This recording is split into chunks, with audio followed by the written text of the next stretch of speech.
ಎಲ್ರಿಗೂ ನಮಸ್ಕಾರ. ಸ್ಪರ್ಧಾ ವಿದ್ಯಾಲಯ ಚಾನೆಲ್ಗೆ ನಿಮ್ಗೆಲ್ರಿಗೂ ಸ್ವಾಗತ. ಇವತ್ತು ನಾವು ಜನವರಿ 31ರ ಕೆಲವು ತುಂಬಾನೇ ಇಂಪಾರ್ಟೆಂಟ್ ಕರೆಂಟ್ ಅಫೇರ್ಸ್ ಬಗ್ಗೆ ಮಾತಾಡೋಣ. ಒಂದು ಕ್ವಿಜ್ ತರ, ಅಂದ್ರೆ 10 ಪ್ರಶ್ನೆಗಳ ಮೂಲಕ ಕಲಿಯೋಣ. ನೀವೇನಾದ್ರೂ KS, FTA, STA ಹೀಗೆ ಯಾವುದೇ ಸ್ಪರ್ಧಾತ್ಮಕ ಪರೀಕ್ಷೆಗೆ ತಯಾರಿ ಮಾಡ್ತಿದ್ರೆ ಈ ವಿಷಯಗಳು ತುಂಬಾನೇ ಮುಖ್ಯ. ಸೊ ಕೊನೆವರೆಗೂ ಮಿಸ್ ಮಾಡಬೇಡಿ. ಹಾಗಾದ್ರೆ ರೆಡಿನಾ? ಇವತ್ತಿನ 10 ಪ್ರಶ್ನೆಗಳಿಗೆ ನೀವು ಸಿದ್ಧರಿದ್ದೀರಾ? ನಿಮ್ಮ ಜ್ಞಾನ ಎಷ್ಟಿದೆ ಅಂತ ನೀವೇ ಟೆಸ್ಟ್ ಮಾಡ್ಕೊಳ್ಳೋಕೆ ಇದೊಂದು ಸುವರ್ಣಾವಕಾಶ. ಪ್ರತಿಯೊಂದು ಪ್ರಶ್ನೆಗೂ ಉತ್ತರ ಕೊಡೋಕೆ ಟ್ರೈ ಮಾಡಿ. ಸರಿ, ಹಾಗಿದ್ರೆ ಶುರು ಮಾಡೋಣವಾ? ಬನ್ನಿ. ನಮ್ಮ ಮೊದಲನೇ ಪ್ರಶ್ನೆ ಇಲ್ಲಿದೆ. ಸ್ವಯಂ ಅಂತ ಒಂದು ಪೋರ್ಟಲ್ ಇದೆಯಲ್ವಾ, ಅದನ್ನ ಯಾವ ಇಲಾಖೆ ಶುರು ಮಾಡಿದೆ? ಆಪ್ಷನ್ಸ್ ನೋಡಿ. ಎ ಮಾಹಿತಿ ಮತ್ತು ಪ್ರಸಾರ ಸಚಿವಾಲಯ, ಬಿ ಶಿಕ್ಷಣ ಸಚಿವಾಲಯ, ಸಿ ಎಲೆಕ್ಟ್ರಾನಿಕ್ಸ್ ಮತ್ತು IT ಸಚಿವಾಲಯ, ಅಥವಾ ಡಿ ಮಾನವ ಸಂಪನ್ಮೂಲ ಆಯೋಗ. ಸ್ವಲ್ಪ ಯೋಚನೆ ಮಾಡಿ, ಯಾವುದು ಸರಿ ಉತ್ತರ ಇರ್ಬೋದು? ಸರಿ, ಸರಿಯಾದ ಉತ್ತರ ಆಪ್ಷನ್ ಬಿ, ಶಿಕ್ಷಣ ಸಚಿವಾಲಯ. ಈ ಸ್ವಯಂ ಪೋರ್ಟಲ್ ಬಗ್ಗೆ ಸ್ವಲ್ಪ ಡೀಟೇಲ್ ಆಗಿ ನೋಡೋಣ. ಸ್ವಯಂ ಅಂತಂದ್ರೆ study webs of active learning for Young aspiring minds. ನೋಡಿ, ಇದರ ಹೆಸರಲ್ಲೇ ಇದೆ ಅಲ್ವಾ? ಇದು ಮುಖ್ಯವಾಗಿ 3 ತತ್ವಗಳ ಮೇಲೆ ನಿಂತಿದೆ: ಆಕ್ಸೆಸ್, ಇಕ್ವಿಟಿ ಆ್ಯಂಡ್ ಕ್ವಾಲಿಟಿ. ಅಂದ್ರೆ ಎಲ್ಲರಿಗೂ ಶಿಕ್ಷಣ ಸಿಗಬೇಕು, ಸಮಾನವಾಗಿ ಸಿಗಬೇಕು ಮತ್ತು ಗುಣಮಟ್ಟದ ಶಿಕ್ಷಣ ಸಿಗಬೇಕು. ಇದರ ವಿಶೇಷತೆ ಏನಪ್ಪಾ ಅಂದ್ರೆ 9ನೇ ಕ್ಲಾಸಿಂದ ಹಿಡಿದು ಪೋಸ್ಟ್ ಗ್ರಾಜ್ಯುಯೇಷನ್ವರೆಗೂ ಎಲ್ಲ ಕೋರ್ಸ್ಗಳು ಫ್ರೀ. ಆದರೆ ಒಂದು ವಿಷಯ ನೆನ್ಪಿಡಿ, ನಿಮಗೆ ಸರ್ಟಿಫಿಕೇಟ್ ಬೇಕು ಅಂದ್ರೆ ಅದಕ್ಕೆ ಸ್ವಲ್ಪ ಶುಲ್ಕ ಇರುತ್ತೆ. ಈ ಸರ್ಟಿಫಿಕೇಟ್ಗಳನ್ನು ನೀವು ಕ್ರೆಡಿಟ್ ಟ್ರಾನ್ಸ್ಫರ್ಗೂ ಬಳಸಬಹುದು. ಇದು ನಮ್ಮ ದೇಶದ ಡಿಜಿಟಲ್ ಶಿಕ್ಷಣ ಕ್ಷೇತ್ರದಲ್ಲಿ ಒಂದು ದೊಡ್ಡ ಮೈಲಿಗಲ್ಲು. ಸರಿ, ಎರಡನೇ ಪ್ರಶ್ನೆಗೆ ಹೋಗೋಣ. ಇತ್ತೀಚೆಗೆ ಕೆಲವು ಹೊಸ ರಾಮ್ಸಾರ್ ತಾಣಗಳನ್ನು ಗುರುತಿಸಲಾಗಿದೆ. ಅದರ ಬಗ್ಗೆ ಇಲ್ಲಿ 3 ಹೇಳಿಕೆಗಳಿವೆ. ಮೊದಲನೇದು ಪಟ್ನಾ ಪಕ್ಷಿಧಾಮ ಉತ್ತರ ಪ್ರದೇಶದ ಏತಾಹ್ ಜಿಲ್ಲೆಯಲ್ಲಿದೆ ಅಂತ. ಎರಡನೇದು ಚಾರಿ ಡಾಂಡ್ ಜಲಾಶಯ ಗುಜರಾತ್ನ ಕಚ್ ಪ್ರದೇಶದಲ್ಲಿದೆ. ಮೂರನೇದು ಈ ಹೊಸ ತಾಣಗಳ ಸೇರ್ಪಡೆಯಿಂದ ಭಾರತದ ಒಟ್ಟು ರಾಮ್ಸಾರ್ ತಾಣಗಳ ಸಂಖ್ಯೆ 100 ಆಗಿದೆ ಅಂತ. ಇದರಲ್ಲಿ ಯಾವ ಹೇಳಿಕೆಗಳು ಸರಿಯಾಗಿವೆ ಅಂತ ಕಂಡುಹಿಡಿಬೇಕು. ಓಕೆ, ಸರಿಯಾದ ಉತ್ತರ ಆಪ್ಷನ್ ಎ, ಅಂದ್ರೆ ಹೇಳಿಕೆ 1 ಮತ್ತು 2 ಮಾತ್ರ ಸರಿ. ಯಾಕೆ ಅಂತ ನೋಡೋಣ ಬನ್ನಿ. ಮೊದಲನೇ ಹೇಳಿಕೆ ಪಟ್ನಾ ಪಕ್ಷಿಧಾಮ ಉತ್ತರ ಪ್ರದೇಶದ ಏತಾಹ್ ಜಿಲ್ಲೆಯಲ್ಲಿದೆ ಅನ್ನೋದು ಕರೆಕ್ಟ್. ಎರಡನೇ ಹೇಳಿಕೆ ಛಾರಿ ಡಾಂಡ್ ಜಲಾಶಯ ಗುಜರಾತ್ನ ಕಚ್ನಲ್ಲಿದೆ ಅನ್ನೋದು ಕೂಡ ಕರೆಕ್ಟ್. ಆದರೆ ಮೂರನೇ ಹೇಳಿಕೆ ಇದೆಯಲ್ಲ, ಅದು ತಪ್ಪು. ಇಲ್ಲೇ ನೋಡಿ ಎಲ್ಲರೂ ಕನ್ಫ್ಯೂಸ್ ಆಗೋದು. ಭಾರತದ ರಾಮ್ಸಾರ್ ತಾಣಗಳ ಸಂಖ್ಯೆ 100ಕ್ಕೆ ಏರಿಲ್ಲ, ಬದಲಾಗಿ 98ಕ್ಕೆ ಏರಿದೆ. ಈ ಸಣ್ಣ ನಂಬರ್ ವ್ಯತ್ಯಾಸ ಇದೆಯಲ್ಲ, ಎಕ್ಸಾಮ್ನಲ್ಲಿ 1 ಮಾರ್ಕ್ ತಂದುಕೊಡ್ಬೋದು ಅಥವಾ ಕಳೆದುಬಿಡ್ಬೋದು. ಸೊ ಜ್ಞಾಪಕ ಇಟ್ಕೊಳ್ಳಿ, ಸದ್ಯಕ್ಕೆ 98. ನಮ್ಮ ಮುಂದಿನ ಪ್ರಶ್ನೆ ಪಾಲಿಟಿಗೆ ಸಂಬಂಧಿಸಿದ್ದು. ಉಪಮುಖ್ಯಮಂತ್ರಿ ಹುದ್ದೆ ಬಗ್ಗೆ ಇಲ್ಲೂ 3 ಹೇಳಿಕೆಗಳಿವೆ. ಮೊದಲನೇದು ಉಪಮುಖ್ಯಮಂತ್ರಿ ಹುದ್ದೆ ಬಗ್ಗೆ ನಮ್ಮ ಸಂವಿಧಾನದಲ್ಲಿ ಸ್ಪಷ್ಟವಾಗಿ ಬರೆದಿದೆ. ಎರಡನೇದು ಸುನೇತ್ರಾ ಪವಾರ್ ಮಹಾರಾಷ್ಟ್ರದ ಮೊದಲ ಮಹಿಳಾ ಉಪಮುಖ್ಯಮಂತ್ರಿ. ಮತ್ತು ಮೂರನೇದು ಸಂವಿಧಾನದ 164ನೇ ವಿಧಿ ಮುಖ್ಯಮಂತ್ರಿ ನೇಮಕಕ್ಕೆ ಸಂಬಂಧಪಟ್ಟಿದ್ದು. ಇದರಲ್ಲಿ ಸರಿಯಾದ ಹೇಳಿಕೆಗಳು ಯಾವುವು? ಸರಿ, ಇದರ ಸರಿಯಾದ ಉತ್ತರ ಆಪ್ಷನ್ ಬಿ, ಹೇಳಿಕೆ 2 ಮತ್ತು 3 ಮಾತ್ರ. ಇಲ್ಲಿ ನಾವು ತುಂಬಾ ಮುಖ್ಯವಾದ ಒಂದು ವಿಷಯ ತಿಳ್ಕೋಬೇಕು. ಮೊದಲನೇ ಹೇಳಿಕೆ ಯಾಕೆ ತಪ್ಪು ಅಂದ್ರೆ, ನಮ್ಮ ಸಂವಿಧಾನದಲ್ಲಿ ಉಪಮುಖ್ಯಮಂತ್ರಿ ಅನ್ನೋ ಹುದ್ದೆ ಬಗ್ಗೆ ಎಲ್ಲೂ ಬರ್ದಿಲ್ಲ. ಇದು ಒಂದು ರಾಜಕೀಯ ಹುದ್ದೆಯ ಹೊರತು ಸಾಂವಿಧಾನಿಕ ಹುದ್ದೆ ಅಲ್ಲ. ಇದನ್ನು ನೆನ್ಪಿಟ್ಕೊಳ್ಳಿ. ಇನ್ನು ಎರಡನೇ ಹೇಳಿಕೆ, ಸುನೇತ್ರಾ ಪವಾರ್ ಮಹಾರಾಷ್ಟ್ರದ ಮೊದಲ ಮಹಿಳಾ ಉಪಮುಖ್ಯಮಂತ್ರಿಯಾಗಿದ್ದಾರೆ, ಇದು ಕರೆಕ್ಟ್. ಹಾಗೆಯೇ ಮೂರನೇ ಹೇಳಿಕೆ ಆರ್ಟಿಕಲ್ 164 ಮುಖ್ಯಮಂತ್ರಿ ಮತ್ತು ಸಚಿವ ಸಂಪುಟದ ನೇಮಕಾತಿಗೆ ಸಂಬಂಧಿಸಿದ್ದು ಅನ್ನೋದು ಕೂಡ ಸರಿ. ಸೊ 2 ಮತ್ತು 3 ಮಾತ್ರ ಕರೆಕ್ಟ್. ನಾಲ್ಕನೇ ಪ್ರಶ್ನೆ ಇತಿಹಾಸಕ್ಕೆ ಸಂಬಂಧಿಸಿದ್ದು. ಗುರು ರವಿದಾಸರ ಬಗ್ಗೆ ಇಲ್ಲಿ 4 ಹೇಳಿಕೆಗಳಿವೆ. 1, ಅವರು 15ನೇ ಶತಮಾನದ ಮಹಾನ್ ಸಂತ ಹಾಗೂ ಸಮಾಜ ಸುಧಾರಕರು. 2, ಜಾತಿ ಪದ್ಧತಿಯ ವಿರುದ್ಧ ಮಾನವ ಸಮಾನತೆಯ ಸಂದೇಶ ಸಾರಿದ್ರು. 3, ಗುರು ಗ್ರಂಥ ಸಾಹಿಬ್ನಲ್ಲಿ ಗುರು ರವಿದಾಸರ ಯಾವುದೇ ರಚನೆಗಳು ಇಲ್ಲ. 4, ಪ್ರೀತಿ, ಕರುಣೆ ಮತ್ತು ಭಕ್ತಿ ಅವರ ಬೋಧನೆಗಳ ಮುಖ್ಯ ಭಾಗವಾಗಿತ್ತು. ಇವುಗಳಲ್ಲಿ ಯಾವುದು ಸರಿ? ಸರಿಯಾದ ಉತ್ತರ ಆಪ್ಷನ್ ಎ, ಅಂದ್ರೆ 1, 2 ಮತ್ತು 4ನೇ ಹೇಳಿಕೆಗಳು ಮಾತ್ರ ಸರಿ. ಇಲ್ಲಿ ತುಂಬಾ ಜನ ಒಂದು ತಪ್ಪು ಮಾಡ್ತಾರೆ, ಅದೇನೆಂದ್ರೆ 3ನೇ ಹೇಳಿಕೆ. ಅದ್ಯಾಕೆ ತಪ್ಪು ಅಂದ್ರೆ, ಗುರು ರವಿದಾಸರ ಅನೇಕ ಭಕ್ತಿಗೀತೆಗಳು ಸಿಖ್ಖರ ಪವಿತ್ರ ಗ್ರಂಥವಾದ ಗುರುಗ್ರಂಥ ಸಾಹಿಬ್ನಲ್ಲಿ ಸೇರ್ಕೊಂಡಿವೆ. ಸೊ 3ನೇ ಹೇಳಿಕೆ ತಪ್ಪಾಗುತ್ತೆ. ಉಳಿದಂತೆ ಅವರ 15ನೇ ಶತಮಾನದ ಸಮಾಜ ಸುಧಾರಕರು ಅನ್ನೋದು, ಸಮಾನತೆ ಸಾರಿದ್ದು ಮತ್ತು ಅವರ ಬೋಧನೆಗಳಲ್ಲಿ ಪ್ರೀತಿ ಕರುಣೆ ಇತ್ತು ಅನ್ನೋದೆಲ್ಲ ಸರಿ. ಓಕೆ, ಮುಂದಿನದು ಒಂದು ಸ್ಟ್ರೇಟ್ ಫಾರ್ವರ್ಡ್ ಪ್ರಶ್ನೆ.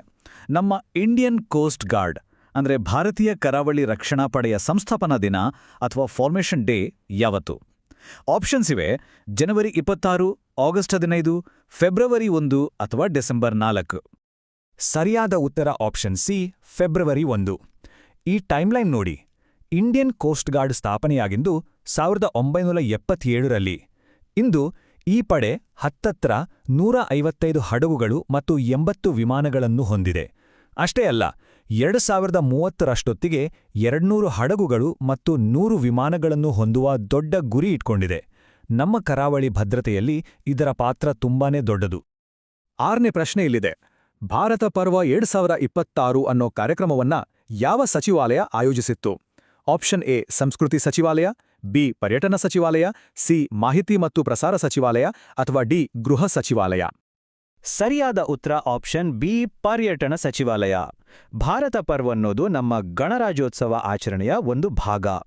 ಪ್ರತಿ ವರ್ಷ ಜನವರಿ 26ರಿಂದ 31ರವರೆಗೆ ದೆಹಲಿಯ ಕೆಂಪುಕೋಟೆಯ ಮುಂಭಾಗದಲ್ಲಿ ಇದನ್ನ ಆಯೋಜಿಸಲಾಗುತ್ತೆ.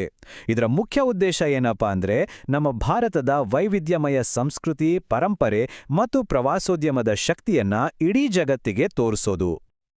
ಈಗ ನಮ್ಮ ಡಿಫೆನ್ಸ್ ಸೆಕ್ಟರ್ಗೆ ಸಂಬಂಧಿಸಿದ ಒಂದು ಪ್ರಮುಖ ಪ್ರಶ್ನೆ. ಭಾರತದ ಪ್ರಾಜೆಕ್ಟ್ 77 ಅನ್ನೋ ಯೋಜನೆಯ ಮುಖ್ಯ ಉದ್ದೇಶವೇನು? ಇದು ಯಾವ ರೀತಿಯ ನೌಕೆಗಳನ್ನು ನಿರ್ಮಿಸುವುದಕ್ಕೆ ಸಂಬಂಧಪಟ್ಟಿದೆ? ಬ್ಯಾಲಿಸ್ಟಿಕ್ ಕ್ಷಿಪಣಿ submarine, nuclear attack submarine, diesel electric submarine ಅಥವಾ ಏರ್ಕ್ರಾಫ್ಟ್ ಕ್ಯಾರಿಯರ್? ಸರಿಯಾದ ಉತ್ತರ ಬಿ, ಅಣುಶಕ್ತಿ ಚಾಲಿತ ದಾಳಿ ಜಲಾಂತರ್ಗಾಮಿ ನೌಕೆಗಳನ್ನು ಅಂದ್ರೆ nuclear powered attack submarine SSN ನಿರ್ಮಿಸುವುದು. ಈ ಪ್ರಾಜೆಕ್ಟ್ 77 ಅಡಿಯಲ್ಲಿ ನಮ್ಮ ದೇಶದಲ್ಲೇ ಅಂದ್ರೆ ಇಂಡಿಜಿನಸ್ ಆಗಿ 6 SSNಗಳನ್ನು ನಿರ್ಮಿಸುವ ದೊಡ್ಡ ಗುರಿಯಿದೆ. ಇದು ನಮ್ಮ ನೌಕಾಪಡೆಯ ಬಲವನ್ನು ಸಮುದ್ರದಾಳದಲ್ಲಿ ಇನ್ನಷ್ಟು ಹೆಚ್ಚಿಸುತ್ತೆ. ಇದು ಒಂದು ದೊಡ್ಡ ಸ್ಟ್ರಾಟಜಿಕ್ ಮೂವ್. 8ನೇ ಪ್ರಶ್ನೆ ಸೈಬರ್ ಸೆಕ್ಯೂರಿಟಿಗೆ ಸಂಬಂಧಿಸಿದ್ದು. CERT ಇನ್ ಅಂದ್ರೆ Indian computer emergency response team ಅಂತ ಇದೆಯಲ್ಲ, ಅದನ್ನ ಯಾವ ಕಾನೂನಿನ ಅಡಿಯಲ್ಲಿ ಸ್ಥಾಪಿಸಲಾಯಿತು? ಮಾಹಿತಿ ತಂತ್ರಜ್ಞಾನ ಕಾಯ್ದೆ 2000 ಯಾವ ಸೆಕ್ಷನ್ ಇದರ ಬಗ್ಗೆ ಹೇಳುತ್ತೆ? ಹೌದು, ಸರಿಯಾದ ಉತ್ತರ ಆಪ್ಷನ್ ಸಿ, ಮಾಹಿತಿ ತಂತ್ರಜ್ಞಾನ ಅಧಿನಿಯಮ 2000 ಸೆಕ್ಷನ್ 70B. CERT ಅನ್ನೋದು ನಮ್ಮ ದೇಶದ ಸೈಬರ್ ಸೆಕ್ಯೂರಿಟಿಯ ನೋಡಲ್ ಏಜೆನ್ಸಿ. ಅಂದ್ರೆ ಯಾವುದೇ ಸೈಬರ್ ಅಟ್ಯಾಕ್ ಆದ್ರೆ ಅದಕ್ಕೆ ಸ್ಪಂದಿಸೋದು, ಅಪಾಯಗಳನ್ನು ವಿಶ್ಲೇಷಿಸೋದು ಮತ್ತು ನಮಗೆಲ್ಲ ಎಚ್ಚರಿಕೆ ಕೊಡೋದು ಇದರ ಕೆಲಸ. ಇದು ಎಲೆಕ್ಟ್ರಾನಿಕ್ಸ್ ಮತ್ತು IT ಸಚಿವಾಲಯದ ಅಡಿಯಲ್ಲಿ ಬರುತ್ತೆ. ಮುಂದಿನ ಪ್ರಶ್ನೆ ಜಿಯೋಗ್ರಫಿಗೆ ಸಂಬಂಧಿಸಿದ್ದು. ಬೆಂಬ್ಲಾ ನೀರಾವರಿ ಯೋಜನೆ ಅಂತ ಒಂದು ಪ್ರಾಜೆಕ್ಟ್ ಇದೆ. ಇದು ಯಾವ ನದಿ ಕಣಿವೆಗೆ ಸೇರಿದೆ? ಕೃಷ್ಣ, ಗೋದಾವರಿ, ನರ್ಮದಾ ಅಥವಾ ಮಹಾನದಿ? ಸರಿಯಾದ ಉತ್ತರ ಬಿ, ಗೋದಾವರಿ ನದಿ ಕಣಿವೆ. ಈ ಪ್ರಾಜೆಕ್ಟ್ ಇರೋದು ಮಹಾರಾಷ್ಟ್ರದ ಯವತ್ಮಾಳ ಜಿಲ್ಲೆಯಲ್ಲಿ. ಇಲ್ನೋಡಿ, ಬೆಂಬ್ಲಾ ನದಿ ವಾರ್ಧಾ ನದಿಯ ಒಂದು ಉಪನದಿ. ಆ ವಾರ್ಧಾ ನದಿ ಗೋದಾವರಿ ನದಿಯ ಒಂದು ಪ್ರಮುಖ ಉಪನದಿ.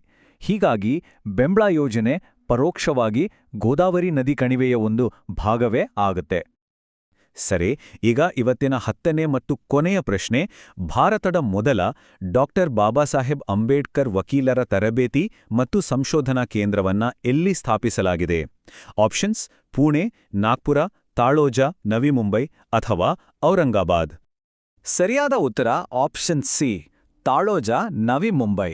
ಈ ಕೇಂದ್ರವನ್ನು ಮಹಾರಾಷ್ಟ್ರ ಮತ್ತು ಗೋವಾ ಬಾರ್ ಕೌನ್ಸಿಲ್ ಸ್ಥಾಪಿಸಿದೆ. ಇದರ ಮುಖ್ಯ ಉದ್ದೇಶ ಏನು ಅಂದ್ರೆ, ಕಾನೂನು ಕಾಲೇಜಿನಲ್ಲಿ ಕಲಿಯೋ ಥಿಯೋರಿಗೂ ಕೋರ್ಟ್ನಲ್ಲಿ ನಡೆಯೋ ಪ್ರಾಕ್ಟೀಸ್ಗೂ ಇರೋ ಅಂತರವನ್ನ ಕಡಿಮೆ ಮಾಡೋದು.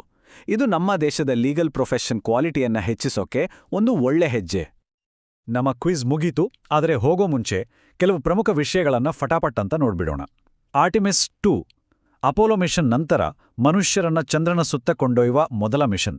ಭಾರತದ ಆರ್ಬಿಟೆಡ್ 2026ರೊಳಗೆ ಉಪಗ್ರಹಗಳಿಗೆ ಇಂಧನ ತುಂಬುವ ಗುರಿ ಹೊಂದಿದೆ. ನಮ್ಮ ಕರ್ನಾಟಕದ ಗದಗ ಜಿಲ್ಲೆಯಲ್ಲಿರೋ ಲಕ್ಕುಂಡಿ ಪಶ್ಚಿಮ ಚಾಲುಕ್ಯ ವಾಸ್ತುಶಿಲ್ಪಕ್ಕೆ ಫೇಮಸ್. ಈ ಆಫೀಸ್ ಸಿಸ್ಟಮ್ ಅನುಷ್ಠಾನದಲ್ಲಿ ಕಲಬುರಗಿ ಜಿಲ್ಲೆ ಕರ್ನಾಟಕಕ್ಕೆ ಫಸ್ಟ್ ಮತ್ತು ತೆಲಂಗಾಣದಲ್ಲಿ ನಡೆಯೋ ಸಮ್ಮಕ್ಕ ಸರಳಮ್ಮ ಜಾತ್ರೆ ಏಷ್ಯಾದಲ್ಲೇ ಅತಿದೊಡ್ಡ ಬುಡಕಟ್ಟು ಹಬ್ಬ. ಈಗ ನಿಮಗಾಗಿ ಒಂದು ಪ್ರಶ್ನೆ. ಭಾರತೀಯ ಸಂವಿಧಾನದ ಯಾವ ವಿಧಿ ಅಂದ್ರೆ ಯಾವ ಆರ್ಟಿಕಲ್ ಕೇಂದ್ರ ಲೋಕಸೇವಾ ಆಯೋಗ ಅಂದ್ರೆ UPSC ಬಗ್ಗೆ ಹೇಳುತ್ತೆ? ನಿಮ್ಮ ಉತ್ತರವನ್ನ ತಪ್ಪದೆ ಕೆಳಗೆ ಕಮೆಂಟ್ ಬಾಕ್ಸ್ನಲ್ಲಿ ಬರೀರಿ. ನೋಡೋಣ ಎಷ್ಟು ಜನ ಸರಿಯಾದ ಉತ್ತರ ಕೊಡ್ತೀರಾ ಅಂತ. ಇವತ್ತಿನ ಈ ಚರ್ಚೆಯಲ್ಲಿ ಭಾಗವಹಿಸಿದ್ದಕ್ಕಾಗಿ ಎಲ್ಲರಿಗೂ ತುಂಬಾ ಧನ್ಯವಾದಗಳು. ಈ ಮಾಹಿತಿ ನಿಮ್ಗೆಲ್ಲ ಉಪಯೋಗ ಆಗಿದೆ ಅಂತ ಭಾವಿಸ್ತೀವಿ. ನಮ್ಮ ಮುಂದಿನ ವಿಶ್ಲೇಷಣೆಗಳಿಗಾಗಿ ಸ್ಪರ್ಧಾ ವಿದ್ಯಾಲಯ ಚಾನೆಲ್ಗೆ ಲೈಕ್ ಮಾಡಿ, ಶೇರ್ ಮಾಡಿ ಮತ್ತು ಸಬ್ಸ್ಕ್ರೈಬ್ ಮಾಡೋದನ್ನ ಮರಿಬೇಡಿ. ಮುಂದಿನ ಸಂಚಿಕೆಯಲ್ಲಿ ಮತ್ತೆ ಸಿಗೋಣ. ಅಲ್ಲಿವರೆಗೂ ಎಲ್ಲರಿಗೂ ಒಳ್ಳೆಯದಾಗ್ಲಿ.